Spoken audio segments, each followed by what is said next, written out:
जय हिंद मेरे प्यारे दोस्तों, स्वागत है एक बार फिर से आपके अपने YouTube चैनल स्टडी प्लेटफॉर्म में। दोस्तों, जैसा कि पिछले वीडियो में हम लोगों ने घटना चक्र बीपीएससी की जीएस पॉइंटर का जो बुक था उसमें हम लोगों ने एंशियंट हिस्ट्री से रिलेटेड बिहार के विभिन्न गवर्नमेंट एग्जाम्स में जो भी सवाल पूछे गए थे दोस्तों उसको हम लोगों ने देखा था। आज की इस वीडियो में हम लोग दोस्तों मध्यकालीन भारत के इतिहास से रिलेटेड जितने भी सवाल बिहार के विभिन्न एग्जामों में कंडक्ट कराए गए हैं उनको हम लोग एक एक कर देखने वाले हैं।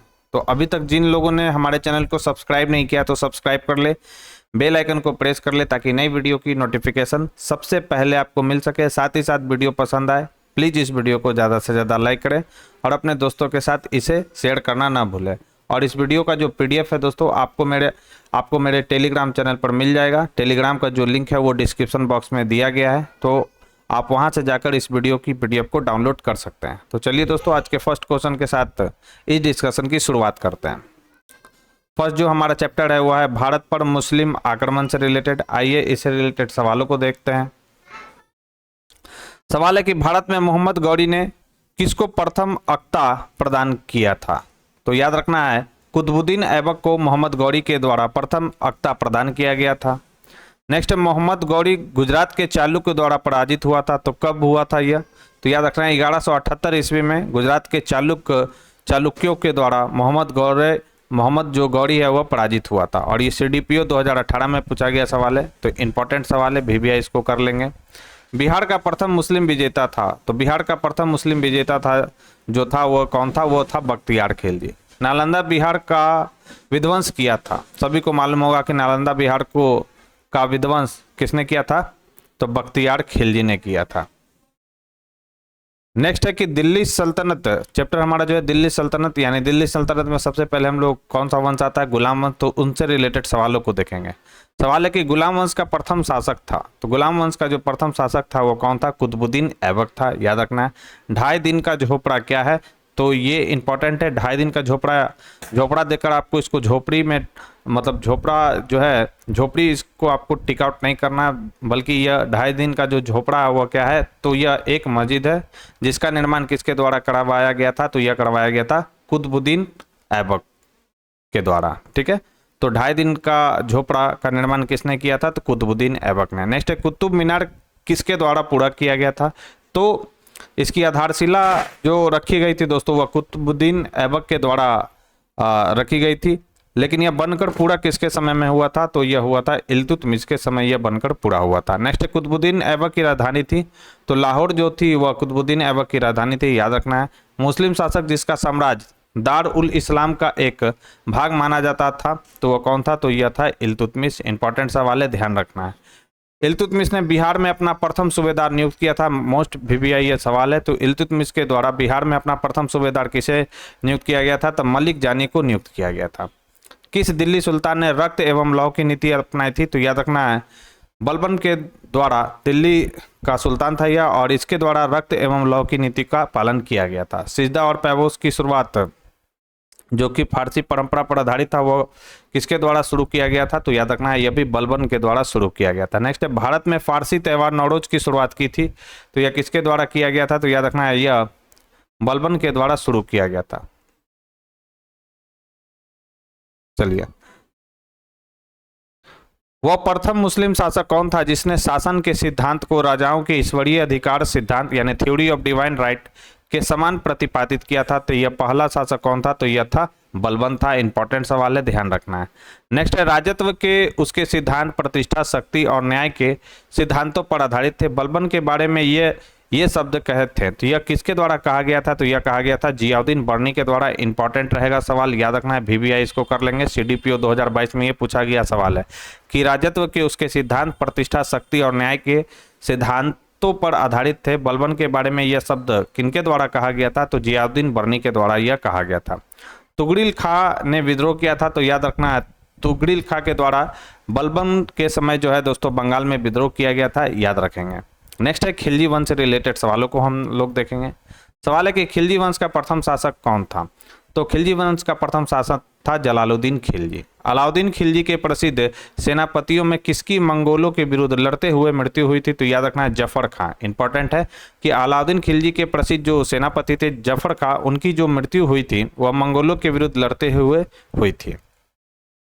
अलाउद्दीन दिल्ली का प्रथम तुर्की सुल्तान था जिसे धर्म को राज्य के अधीन लाने का और ऐसे घटकों से परिचय कराने का श्रेय जाता है जो सैद्धांतिक रूप में राज्य को धर्मनिरपेक्ष बनाता है। यह शब्द लिखे थे तो यह लिखा गया था A.L. श्रीवास्तव के द्वारा। ठीक है, और ये CDP 2022 में पूछा गया सवाल है, तो इंपॉर्टेंट है ये सवाल।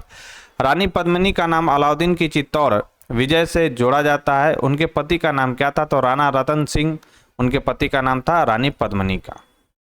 अलाउद्दीन खिलजी के आक्रमण के समय चित्तौड़ का शासक कौन था? तो राणा रतन सिंह जो थे उस समय चित्तौड़ के शासक थे जिस समय अलाउद्दीन ने इस पर आक्रमण किया था। अलाउद्दीन खिलजी के आक्रमण के समय देवगिरी का शासक था, तो याद रखना है देवगिरी का शासक उस समय कौन था? तो यह था रामचंद्र देव, उस समय देवगिरी का शासक था। इस सुल्तान के काल में खालिसा भूमि अधिक पैमाने में विकसित हुआ था, तो याद रखना अलाउद्दीन खिलजी के समय खालसा भूमि अधिक पैमाने पर विकसित हुआ था। किस सुल्तान ने जमीन में फसल की नपाई का आधा राजस्व के रूप में दावा किया था? तो यह कौन शासक था? तो यह था अलाउद्दीन खिलजी। सल्तनत काल में सार्वजनिक वितरण प्रणाली प्रारंभ की गई थी, यानी PDS की शुरुआत किसके द्वारा सल्तनत काल में किया गया था? तो याद रखना है अलाउद्दीन खिलजी के द्वारा यह शुरुआत किया गया था, सार्वजनिक वितरण प्रणाली। इनमें से किसने खलीफा की शक्ति का विरोध किया? ऑप्शन है इल्तुतमिश, अलाउद्दीन खिलजी, मोहम्मद बिन तुगलक या बलबन। राइट आंसर हो जाएगा उपयुक्त में से कोई नहीं। इसमें से जितने भी शासक थे इसमें जितने भी शासक थे उनमें से कोई भी जो है खलीफा की शक्ति का विरोध नहीं किया गया था इनके द्वारा, याद रखना है। जब उसने राजत्व प्राप्त किया तो वह शरीयत के नियमों और आदेशों से पूर्णतः स्वतंत्र था। बर्नी ने यह कथन किस सुल्तान के लिए कहा है? तो यह बर्नी ने कथन कहा है अलाउद्दीन खिलजी के बारे में। नेक्स्ट है तुगलक और लोदी वंश से रिलेटेड सवालों को देखेंगे। सवाल है कि कश्मीर घाटी के अंतिम मुस्लिम शासक यूसुफ शाह चक, जिन्हें मुगल सम्राट अकबर द्वारा बिहार में निर्वासित किया गया था, दफन है। तो यह कहां पर दफन है? नालंदा में दफन है। इंपॉर्टेंट है सवाल। इस सुल्तान ने बेरोजगारों को रोजगार दिलवाया था, तो फिरोज तुगलक के द्वारा बेरोजगारों को रोजगार दिलाया गया था और इसके लिए इनके द्वारा रोजगार दफ्तर की स्थापना भी की गई थी, याद रखना है। इस सुल्तान के दरबार में सबसे अधिक गुलाम थे, तो याद रखना है फिरोज शाह तुगलक के दरबार में सबसे अधिक गुलाम थे और इसने गुलामों के लिए एक अलग से विभाग ही बनाया था जिसे हम लोग दीवाने बंदगान के नाम से जानते हैं। ठीक है, तो ये पॉइंट आपको याद रखना है कि दीवाने बंदगान क्या था? तो गुलाम यानी दासों का विभाग था जिसकी स्थापना किसके द्वारा किया गया था? फिरोज तुगलक के द्वारा किया गया था। दिल्ली के इस सुल्तान ने सबसे ज्यादा नहरों का निर्माण किया था, तो फिरोज शाह तुगलक के द्वारा दिल्ली सल्तनत का यह सुल्तान था और जिसके द्वारा क्या किया गया था? सबसे अधिक नहरों का निर्माण किया गया था। फिरोज शाह तुगलक के दौरान नहरों के बनाने और रख रखाव के खर्चे डैश के द्वारा वहन किए जाते थे, तो याद रखना है काश्तकारों के द्वारा वहन किया जाता था। इंपॉर्टेंट सवाल है, असिस्टेंट प्री 2023 में यह पूछा गया सवाल है।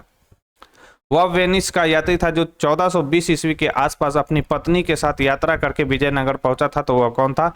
वेनिस का रहने वाला तो निकोलो डी कॉन्टी था, जो 1420 ईस्वी के आसपास जो है अपनी पत्नी के साथ विजयनगर की यात्रा पर यह पहुंचा था। और यह भी लेटेस्ट क्वेश्चन है, असिस्टेंट मेंस का जो एग्जाम हुआ था 2023 में उसमें यह सवाल पूछा गया था। तो ये सब सवाल जो है दोस्तों काफी VVI हैं, हाईलाइट आपको कर लेना।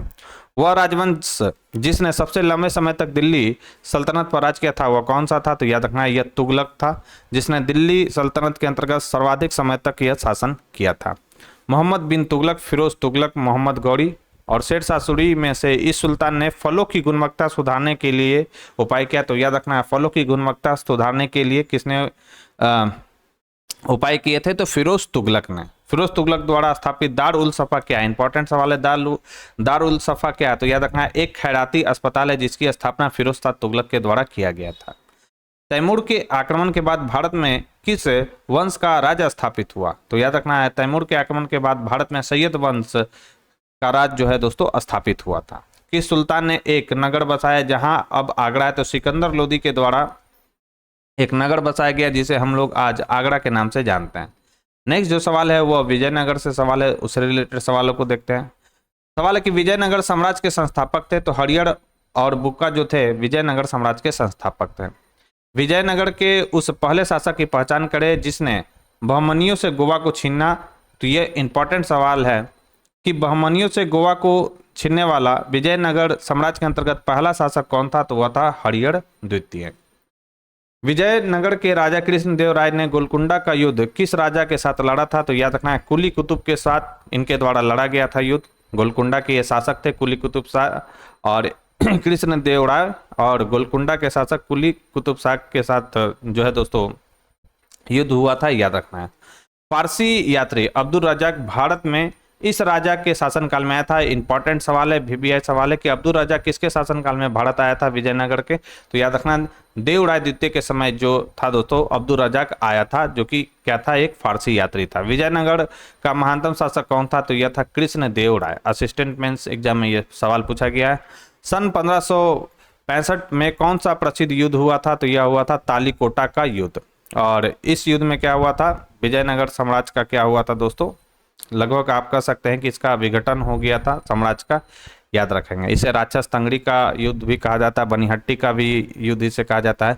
विजयनगर साम्राज्य की वित्तीय व्यवस्था की मुख्य विशेषता क्या थी, तो याद रखना है भू राजस्व था। किस मशहूर राजा ने नागलपुरम नगर विजयनगर के पास अपनी माँ के नाम पर बसाया था, तो यह कौन था, तो यह था कृष्णदेव राय। इंपॉर्टेंट है, याद रखना है। ये जो नागलपुरम नगर है वह क्या था, तो यह विजयनगर के पास अपनी माँ के नाम पर यह बसाया गया था नागलपुरम। ठीक है, किसके द्वारा, तो कृष्णदेव राय के द्वारा। विजयनगर साम्राज्य का अवशेष कहाँ मिलता है, तो यह मिलता है हम्पी में हमें देखने को। तोलकापियम का संबंध है तो द्वितीय संगम काल से संबंधित है। और तोलकापियम किसने लिखा है, तो तोलकापियर ने लिखा है। तो इनके लेखक का भी नाम पूछा जाता है, याद रखना। असिस्टेंट मेंस में यह सवाल पूछा गया। तो संगम एक बार आपको क्या करना है, लूसेंट में दिया गया संगम साहित्य, हालांकि मैंने यूट्यूब पर वीडियो इसका करा रखा है।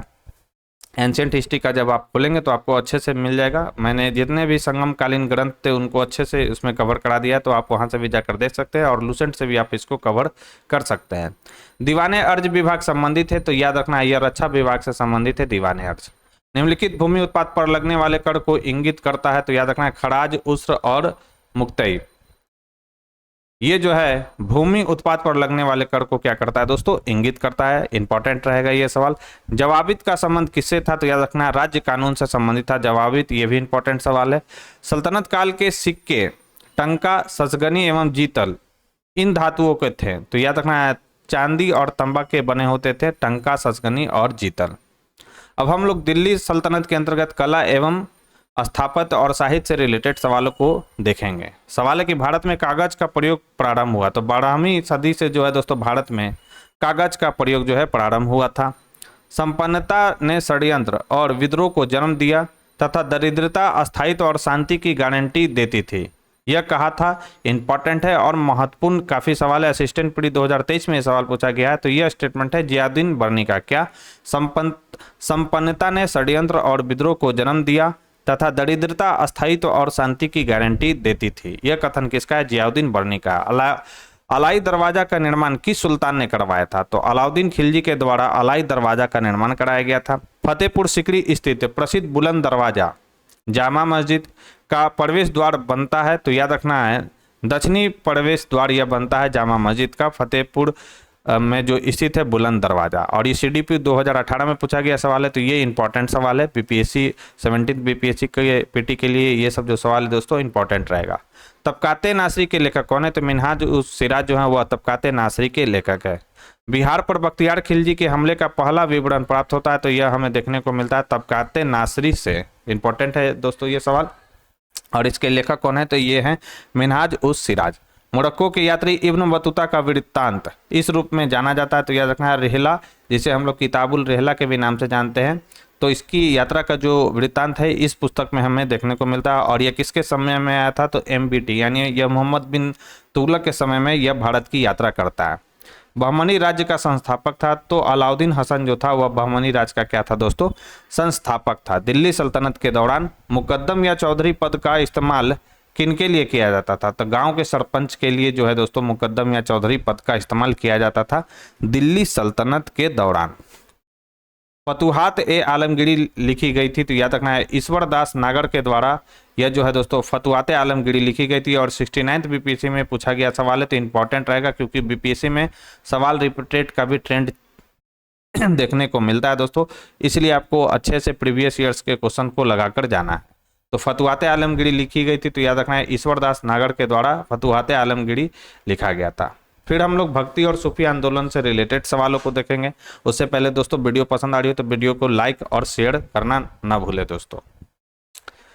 सवाल है कि सभी भक्ति संतों के मध्य एक समान विशेषता थी कि उन्होंने क्या किया था, तो अपनी वाणी को उसी भाषा में लिखा जिसे उनके भक्त समझते थे। यानी आम जनों की जो बोलचाल की भाषा थी दोस्तों, उसी में ये लोग क्या करते थे, अपने उपदेशों को देते थे। इस सुल्तान ने निजामुद्दीन औलिया ने भेंट करने से इनकार कर दिया। तो किस सुल्तान से निजामुद्दीन औलिया ने भेंट करने से इनकार कर दिया था, तो अलाउद्दीन खिलजी से। इंपॉर्टेंट है ये सवाल। शेख बहाउद्दीन जकारिया किस संप्रदाय के थे, तो सुहरवर्दी संप्रदाय के थे शेख बहाउद्दीन जकारिया। 12 मासक की रचना किसने की थी, तो मलिक मोहम्मद जैसी के द्वारा 12 मासक की रचना की गई थी दोस्तों, याद रखना है आपको। नाथपंथियों, सिद्धों और योगियों ने भक्ति धर्म को लोकप्रिय बनाया, तो याद रखना उत्तर भारत में नाथपंथियों, सिद्धों और योगियों ने भक्ति धर्म को लोकप्रिय बनाया था। और 69th बीपीएससी में यह सवाल पूछा गया है। सही मिलान क्या है, तो याद रखना है असिस्टेंट 2019 में सवाल पूछा गया है सगुन। किसी भी रूप में मूर्ति पूजा से घृणा करते हैं, तो यह क्या कहलाता है, यह सगुन था। ठीक है, किसी रूप में मूर्ति पूजा से घृणा। सगुन और निर्गुण का नाम आपने सुना होगा। तो ये जो मिलान था यह गलत था उसमें, कि सगुन जो थे किसी रूप में मूर्ति पूजा से घृणा नहीं करते थे, बल्कि ये क्या करते थे, यह प्रेम करते थे, ना कि घृणा करते थे। निर्गुण लोग ऐसा करते थे, मूर्ति पूजा से घृणा करते थे। ठीक है, तो यहाँ पर असिस्टेंट 2019 में ये सवाल पूछा गया था। अब हम लोग मुगल वंश और बाबर से रिलेटेड सवालों को देखेंगे। सवाल है कि पानीपत के युद्ध में बाबर की जीत का मुख्य कारण क्या था, तो उसकी सैन्य कुशलता था। याद रखना है पानीपत की युद्ध में बाबर क्यों जीता था, अपनी सैन्य कुशलता के कारण जो है दोस्तों 1526 ईस्वी में बाबर जीता था। किसके किसके बीच हुआ था, तो बाबर और इब्राहिम लोदी के बीच पानीपत का प्रथम युद्ध हुआ था। तुजुके बाबरी किस भाषा में लिखी गई है, तो याद रखना है तुजुके बाबरी जो है तुर्की भाषा में लिखी गई है। नेक्स्ट है भारत में मुगल वंश का संस्थापक था, तो कौन था, बाबर था। भारत में बाबर के आगमन के कारण क्या थे, तो प्रदेश में तमुरिड राजवंश की स्थापना और युद्ध में तोपों की शुरुआत, यह भारत में बाबर के आगमन का प्रमुख कारण था। याद रखना है, इंपॉर्टेंट है, वीवीआई सवाल है। नेक्स्ट है दोस्तों हुमायूं और शेरशाह से रिलेटेड सवाल है कि हुमायूं द्वारा लड़े गए 4 प्रमुख युद्धों का तिथि अनुसार सही क्रम अंकित कीजिए। इंपॉर्टेंट रहेगा। तो देवरा है, पहला युद्ध लड़ा गया था, चौसा, कन्नौज और सरहिंद। याद रखना है चौसा का युद्ध कब हुआ था, 1500 जो है दोस्तों 39 में चौसा का युद्ध हुआ था। कन्नौज का युद्ध हुआ था 1540 में और सरहिंद का युद्ध हुआ था 1555 में। आपको मुझे कमेंट बॉक्स में लिखकर बताना है कि देवरा का युद्ध कब लड़ा गया था हुमायूं के द्वारा। तो यहाँ पर दिया भी गया है कि 26 जून 1539 को शेरशाह और हुमायूं के बीच युद्ध लड़ा गया था, जिसे हम लोग चौसा के नाम से जानते हैं। इस सुल्तान ने पहले हजरते आला की उपाधि अपनाई और बाद में सुल्तान की, याद रखना हजरते आला की उपाधि किसके द्वारा अपनाया गया था, तो शेरशाह सूरी के द्वारा अपनाया गया था। और बाद में इसने कौन सा उपाधि धारण किया था, सुल्तान की उपाधि धारण करता है कौन, शेरशाह सूरी। हुमायूं ने चुनार दुर्ग पर प्रथम बार आक्रमण कब किया था, इंपॉर्टेंट है कि हुमायूं के द्वारा चुनार दुर्ग पर प्रथम बार आक्रमण कब किया गया था, 1532 ईस्वी में किया गया था।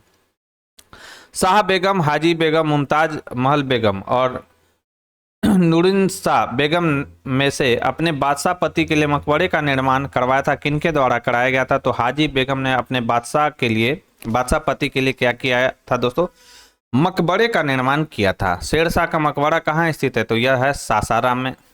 किसने अपनी सैन्य टुकड़ियों को 200, 250 एवं 500 की इकाइयों में विभाजित किया था, तो याद रखना सिकंदर शाह और इस्लाम शाह के द्वारा अपनी सैन्य टुकड़ियों को 200, 500, 250 एवं 500 की इकाई में विभाजित किया गया था। तो आप देख रहे हैं दोस्तों क्वेश्चन जो है दोस्तों काफी नॉर्मल पूछा जा रहा है, वन लाइनर के एकदम फॉर्म में क्वेश्चन पूछा जा रहा है।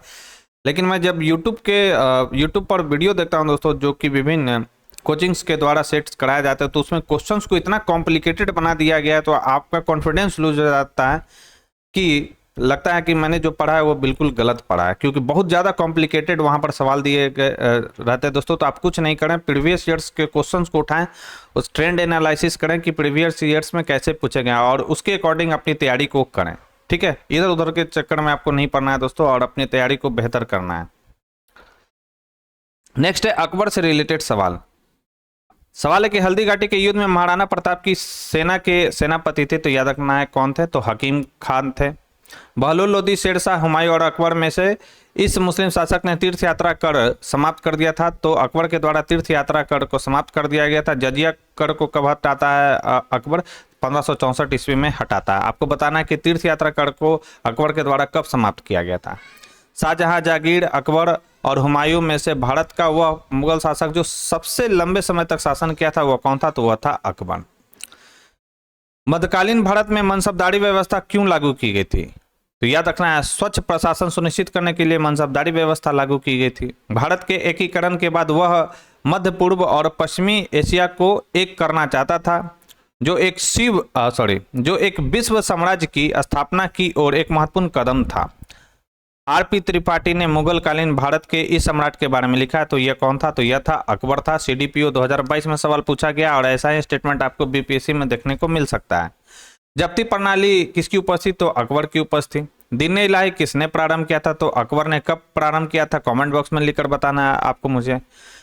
भारत में किसके शासनकाल में इंग्लिश ईस्ट इंडिया कंपनी का गठन हुआ था, तो याद रखना है अकबर के द्वारा हुआ था। कब, 1600 ईस्वी में। अकबर ने बंगाल तथा बिहार को मुगल साम्राज्य में मिलाया था, तो कब मिलाया गया था, तो 1576 ईस्वी में मिलाया गया था। इंपॉर्टेंट रहेगा ये सवाल। नेक्स्ट है कि इस युद्ध में मुख्य विरोधियों का सही उल्लेख नहीं किया था, तो याद रखना पानीपत का द्वितीय युद्ध, टीपू सुल्तान और मराठा। ये तो गलत है। पानीपत का जो द्वितीय युद्ध हुआ था वो किसके किसके बीच हुआ था, 1556 ईस्वी में हुआ था, तो यह हुआ था अकबर और हेमू के बीच। ठीक है, तो ये उसमें गलत था। 68 बीपीएससी में सवाल पूछा गया था। नेक्स्ट है जहांगीर से रिलेटेड सवाल। सवाल है कि 2 अस्पा एवं सी अस्पा प्रथा शुरू की थी, यह जहांगीर के द्वारा शुरू किया गया था। इंपॉर्टेंट है। जहांगीर ने खान की उपाधि से सम्मानित किया था, तो कैप्टन हॉकिंस को जो है दोस्तों जहांगीर के द्वारा खान की उपाधि से सम्मानित किया गया था। किस मुगल शासक के समय सर थॉमस रॉ भारत आया था, तो जहांगीर के समय सर थॉमस रॉ जो है दोस्तों 1615 ईस्वी में भारत आया था। मुगल चित्रकला किसके नेतृत्व में अपने शीर्ष बिंदु पर थी, तो याद रखना है जहांगीर के शासनकाल में जो था दोस्तों मुगल चित्रकला अपने शीर्ष बिंदु पर था। एतमादुद्दौला का मकबरा आगरा में बनवाया था, तो नूरजहां ने बनाया था। याद रखना है एतमादुद्दौला का मकबरा आगरा में किसने बनवाया था, तो इसी की बेटी थी दोस्तों नूरजहां, उसी के द्वारा बनाया गया था। प्राचीन काड़ी जिसे हम लोग पिटरा ड्यूरा के नाम से जानते हैं संबंधित है, तो दीवारों में अर्धकीमती पत्थर जड़कर फूलों की नक्काशी करना यह क्या कहलाता है, पिटरा ड्यूरा कहलाता है। अब हम लोग शाहजहां और औरंगजेब से रिलेटेड सवालों को देखेंगे दोस्तों। सवाल है कि ईरान के शाह और मुगल शासकों के बीच झगड़े की जड़ क्या थी, तो यह था कंधार। इंपॉर्टेंट है सवाल। दिल्ली के लाल किले का निर्माण किसने कराया था, शाहजहां ने कराया था। इस इतिहासकार ने शाहजहां के शासनकाल को मुगल काल का स्वर्ण युग कहा है, तो याद रखना है एल श्रीवास्तव। इंपॉर्टेंट है, काफी समय से ये सवाल नहीं रिपीटेड हुआ है, तो आपको क्या करना है इस बार इस सवाल को अच्छे से तैयारी करके जाना है कि किस इतिहासकार ने कहा था कि शाहजहां के शासनकाल को मुगल काल का स्वर्ण युग कहा था, तो यह कहा था एल श्रीवास्तव ने। सर्वप्रथम किस मुगल शासक ने ब्रिटिश के विरुद्ध संघर्ष किया था, तो औरंगजेब ने। ब्रिटिश के विरुद्ध सर्वप्रथम याद रखना है आपको किसने विरुद्ध संघर्ष किया था, तो औरंगजेब ने किया था। औरंगजेब द्वारा चलाए गए जिहाद का अर्थ क्या था, तो दारुल इस्लाम था जिहाद का अर्थ, औरंगजेब द्वारा जो चलाया गया था जिहाद। अब हम लोग मुगल प्रशासन से रिलेटेड सवालों को देखेंगे। सवाल है कि मुगल प्रशासन में मुहतसिब था, तो याद रखना है इंपॉर्टेंट है, मुहतसिब था लोक आचरण अधिकारी। ठीक है, मुहतसिब। मुगल काल में मददे मास इंगित करता है, तो विद्वानों को दी जाने वाली राजस्व मुक्त अनुदत्त भूमि को क्या कहा जाता था, मददे मास कहा जाता था। मध्यकाल में बटाई शब्द का अर्थ था, तो लगान निर्धारण का तरीका क्या कहलाता था, बटाई। रास बटाई, लंग बटाई, ये आपने सुना होगा, तो यह क्या था, लगान निर्धारण का एक तरीका था। मुगल प्रशासन में मुख्य काजी था, तो याद रखना मुख्य न्यायाधीश जो था उसे क्या कहा जाता था, मुख्य काजी कहा जाता था। इस बंदरगाह को मुगल काल के दौरान बाबुल मक्का यानी मक्का का द्वार कहा जाता था, तो सूरत बंदरगाह को जो है दोस्तों मुगल काल के दौरान मक्का का द्वार कहा जाता था, याद रखना है। ठीक है, तो एनसीईआरटी आप जब पढ़ेंगे तो ये फैक्ट्स आपको जो है मिल जाएगा दोस्तों। मुगल कालीन संगीत, चित्रकला एवं साहित्य से रिलेटेड सवालों को देखेंगे। सवाल है कि इस मुगल शासक ने चित्रकारी के लिए कारखाने बनवाए, इंपॉर्टेंट है और वीवीआई सवाल है। कई लोगों ने इसका आंसर चित्रकारी देखकर क्या लगाया था, जहांगीर लगाया था, लेकिन सवाल को अच्छे से आप पढ़ें तो आपको मालूम चलेगा कि चित्रकारी के लिए कारखाने बनवाने वाला जो पहला मुगल शासक था वो कौन था, वह था हुमायूं। दस्ताना ए अमीर हमजा का चित्रांकन किसके द्वारा किया गया था, इंपॉर्टेंट यह भी सवाल है, तो याद रखना है अब्दुल समद और मीर सैयद अली के द्वारा दस्तान ए अमीर हमजा का चित्रांकन किया गया था। आईने अकबरी लिखी थी तो अबुल फजल के द्वारा जो है दोस्तों आईने अकबरी लिखा गया था। दसवंत और बसावन प्रसिद्ध चित्रकार मुगल सम्राट के राज दरबारी थे, तो याद रखना अकबर के ये राज दरबारी थे। यूरोपीय चित्रकारी का प्रवेश किसके दरबार में हुआ था, तो यह हुआ था अकबर के दरबार में। तबकाते अकबरी इंपॉर्टेंट सवाल है, वीवीआई भी सवाल है। तबकाते अकबरी जिसे कई बार अबू फजल की अकबरनामा से ज्यादा विश्वसनीय माना जाता है, लिखिए तो यह लिखा था निजामुद्दीन अहमद के द्वारा। फिर से मैं रिपीट कर रहा हूं, तबकाते अकबरी जैसे था वहां पर तबकाते दिल्ली सल्तनत में तबकाते नासरी, तो वह किसने लिखा था, तो मिन्हाज उस सिराज के द्वारा वह लिखा गया था। यहाँ पर है तबकाते अकबरी, यह किसके द्वारा लिखा गया है, इंपॉर्टेंट है, वीवीआई सवाल है, तो याद रखना निजामुद्दीन अहमद के द्वारा यह लिखा गया था। हुमायूं नामा की रचना किसने की थी, तो गुलबदन बेगम के द्वारा हुमायूं नामा की रचना की गई थी। नेक्स्ट है, किसने हुमायूं को यह प्रस्ताव दिया था कि यदि उसे बंगाल पर अधिकार करने दिया गया तो वह बिहार को समर्पित कर देगा और 10 लाख दिनार की वार्षिक श्रद्धांजलि अर्पित करेगा।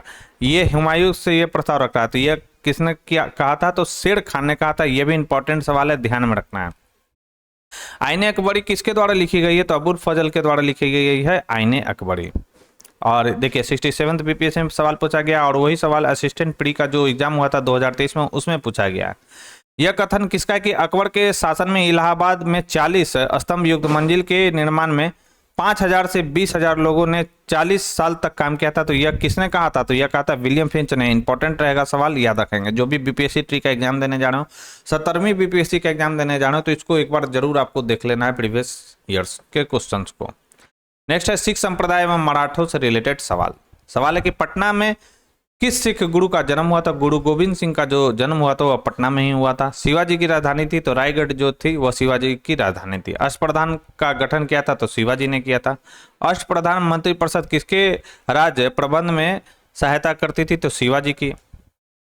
देखिए यहाँ पर 65 बीपीएससी में पूछा गया सवाल है, वही सवाल जो है 66 बीपीएससी में भी सवाल पूछा गया है। अष्टप्रधान फिर 69 बीपीएससी में सवाल पूछा गया है। अष्टप्रधान मंत्रिपरिषद थी, तो मराठा प्रशासन से थी। सरंजामी प्रथा संबंधित है, तो मराठा भू राजस्व प्रथा कहलाती है सरंजामी। इंपॉर्टेंट रहेगा सवाल, इसको हाईलाइट कर लेना है। मुगल साम्राज्य का विघटन, और ये आज के डिस्कशन का हमारा लास्ट भी चैप्टर है। और इसी के साथ हम मध्यकालीन भारत के इतिहास से रिलेटेड जो सवाल पूछा गया था उसको हम लोग पूरा कंप्लीट कर लेंगे। तो मयूर सिंहासन पर बैठने वाला अंतिम मुगल सम्राट कौन था, तो यह था मोहम्मद शाह। इस मुगल बादशाह को वजीर गाजीउद्दीन ने दिल्ली में दाखिल नहीं होने दिया था, तो याद रखना शाह आलम द्वितीय को जो है गाजीउद्दीन ने दिल्ली में दाखिल होने नहीं दिया था। इंपॉर्टेंट है ये सवाल। मुगल बादशाह बहादुर शाह जफर के बारे में कहा जाता है कि उसके साम्राज्य की सीमा थी, तो उसके साम्राज्य की जो सीमा थी यह 4 ऑप्शन दिया गया था। चांदनी चौक से पालन, दिल्ली से बिहार, पेशावर से वाराणसी।